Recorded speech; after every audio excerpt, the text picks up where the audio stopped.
Yes, hello learners.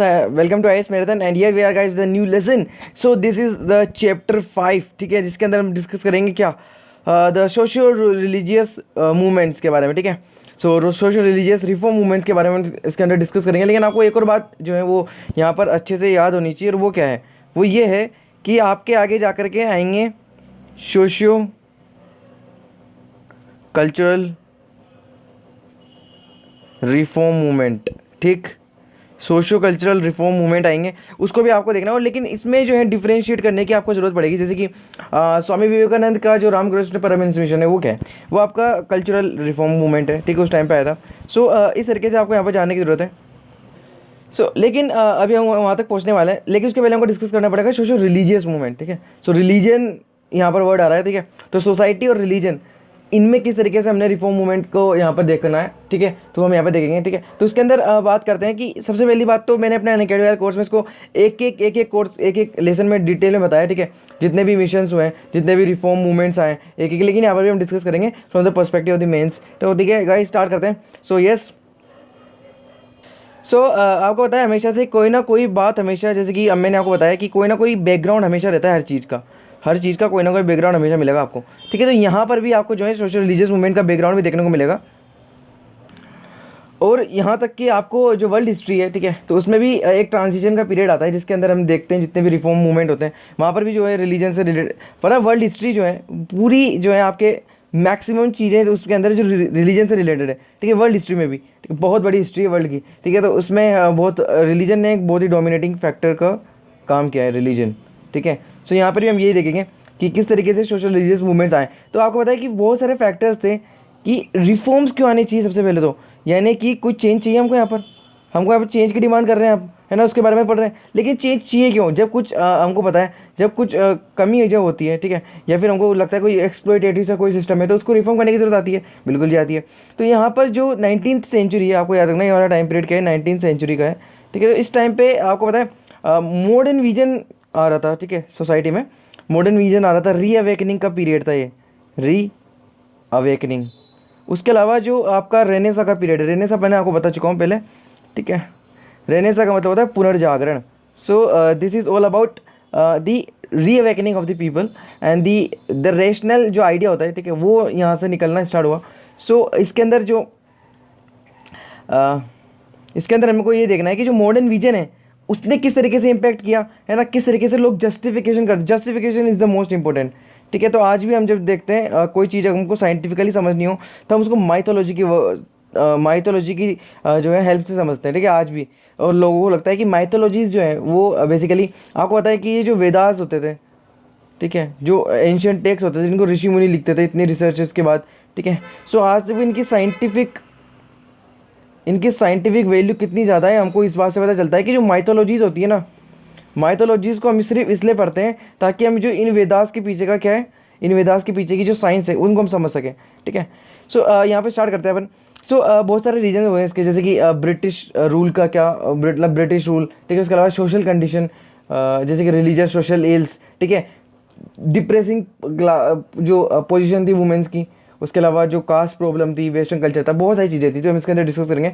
The British conquest and the consequent dissemination of the colonial culture and ideology had led to the inevitable introspection about the strength and the weaknesses of the indigenous culture and the institution। यहाँ पर इसका मतलब ये है कि अगर हम हमको यहाँ पर ये रिफॉर्म चाहिए तो रिफॉर्म करने के लिए हमको सबसे पहले फैक्टर देखने पड़ेंगे। फैक्टर्स ये है कि जो ब्रिटिश ने अटैक किया हम पे, कॉन्क्वेस्ट किया, तो उन्होंने अपना कॉलोनियल कल्चर इतना ज़्यादा फैला लिया कि हमको ये इंट्रोस्पेक्शन करने की ज़रूरत पड़ गई कि क्या हमारी आइडियोलॉजी, क्या हमारे कल्चर, क्या हमारे इंस्टीट्यूशन की खामियाँ हैं, ठीक है, what are the weaknesses of our indigenous culture. तो हमको उसको इंट्रोस्पेक्ट करने की जरूरत थी, इसलिए रिफॉर्म मूवमेंट आए। अब इसके रिस्पॉन्स में जो हमने यहाँ पर रिफॉर्म लेकर के आए तो वो ये हमको यहाँ पे पढ़ना है, ठीक है। बहुत ही ज़्यादा जो है social base of this quest was newly emerging middle class. आपको पता है कि ये वाला जो पीरियड था 19th सेंचुरी का, इसमें नया इमर्जिंग मिडिल क्लास था, मतलब मिडिल क्लास इमर्ज कर रहा था, ठीक है। And traditional as well as the western educational, जो वेस्टर्न एजुकेटेड इंटेलेक्चुअल्स थे, क्योंकि वेस्टर्न एजुकेशन का स्प्रेड यहाँ पर बहुत बड़ी मात्रा में हो रहा था। तो इन चीज़ों ने हमको सोचने पर मजबूर किया कि हमारा कल्चर स्टैंड क्या करता है इनके बीच में, ठीक है। सो यहाँ पता है socio cultural regeneration of the 19th century, India was occasioned by the colonial presence but not created by it. ये बात बहुत इंपॉर्टेंट है, याद रखना हमेशा से कि जो सोशो कल्चरल रीजनरेशन है हमारे यहाँ का, जितना भी चेंजेस आए थे इस टाइम पे, वो अफेक्ट जरूर हुआ था कॉलोनियल प्रेजेंस से, यस, लेकिन उसने क्रिएट नहीं किया था ये सब हमारे इंडिजीनियस रिफॉर्म्स के कारण ही, इंडिजीनियस जो हमारा कल्चर था उसके कारण ही था सब कुछ, ठीक है।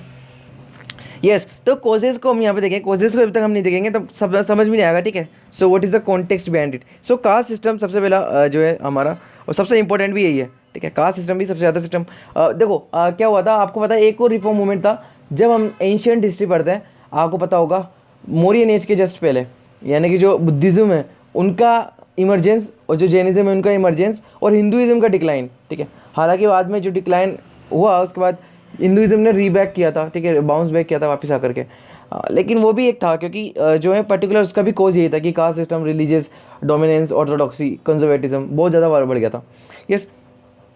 तो इसके अंदर हम देखेंगे कि जो कास्ट सिस्टम है, so since the ancient time जो इंडियन सोसाइटी थी वहाँ पर कास्ट सिस्टम आपको पता है बहुत ही rudimentary and which is originally occupation based, यानी कि कर्म के आधार पर था, जो आप काम करोगे वैसा आपका कास्ट बन जाएगा। So over a period of time interpretation of the religious text, जो रिलीजियस टेक्स्ट है उनका इंटरप्रिटेशन किया गया by the upper caste and lack of access to the religion script to the lower caste, कि तो ये बहुत बड़ी दिक्कत हो चुकी थी। Led to the several superstitious practices in the name of religion. अब मुझे लगता नहीं है आपको सब इनके बारे में डिटेल में जाने की, मतलब समझाने की जरूरत है, क्योंकि आप सब बेटर अंडरस्टैंड करके बैठे हो इन सब बातों को। So this also resulted in the power being concentrated in upper classes and exploitation of the lower class, exploitation किया जाता था इनका। So therefore caste system had a major hindrance, याद रखना, major hindrance in the development of a healthy democratic and the progressive society, ठीक है। So mostly reformers considered the prevalent caste practices as an against the original spirit of the Vedas, ठीक है। जो राजा राम मोहन रॉय थे उन्होंने तो डायरेक्ट बोल भी दिया था कि ये जितने भी सिस्टम होते हैं ना ये सब वेदा से ड्राइव नहीं हो पा रहे हैं, आपके होते ही नहीं है, ठीक है। सती के लिए भी कहा था उन्होंने। So another scripture they consider the caste system is irrational and unscientific. तो ये बेसिकली मॉडर्न इन्फ्लुएंस का, मॉडर्न एजुकेशन का इन्फ्लुएंस था इन पे। So they felt it was against the basic rule of the humanity. ये कहते थे कि ये बेसिक रूल का, मतलब जो ह्यूमैनिटी का बेसिक रूल है उसी के अगेंस्ट है। और आपको एक और बात बता दूं मैं यहाँ पर कि ये जो हमारा जो सिस्टम आएंगे, जो ये हम जो सोशल रिलीजियस मूवमेंट है, सोशल कल्चरल मूवमेंट है, इन सब में एक फैक्टर हमेशा इंपॉर्टेंट रहेगा, वो क्या है, वो है ह्यूमनिज्म, ठीक है। याद रखना ह्यूमनिज्म, अगर आपको ज़िंदगी में कोई आइडियोलॉजी अपनानी है तो वो ह्यूमनिस्ट की अपनाओ, ठीक है। सो यही सबसे बैलेंस्ड और सबसे अच्छी आइडियल हम देखते हैं कि सोशल इक्वालिटी के लिए, ठीक है, इक्वल वर्थ होती है हर सोसाइटी के लिए। आपको पता है जो हमारे इंडिया में जो रेवोल्यूशनरीज थे उनको ये जो हिस्टोरियंस हैं, ये जो एनालिसिस कोई भी कैटेगरी में डालते हैं, लेकिन सही मायने में ये ह्यूमनिस्ट ही होते हैं, ठीक है। ये अपने आप को ह्यूमनिस्ट ही बताते हैं हमेशा, क्योंकि इनकी पता है आपको, क्योंकि रेवोल्यूशनरी देखो ना, आपको ही अब डिस्कस करेंगे हम आगे कि जितने भी रेवोल्यूशनरीज हुए एक ही टीम में चाहे कितने भी हो, मुस्लिम्स भी थे, सिख्स भी थे, हिंदू तो थे ही, है ना। तो ये इतने इतने सब कुछ हमको एक जगह नहीं देखने को मिल सकता, सो इन अ पर्टिकुलर सोसाइटी। लेकिन यहाँ पर हमको जब ह्यूमनिज्म के हम आइडिया पढ़ते हैं तो यहाँ पर हमको बहुत ही ज़्यादा स्कोप देखने को मिल जाता है, ठीक है। So untiring and relentless effort of the social reformer helped people to become the more tolerant toward each other.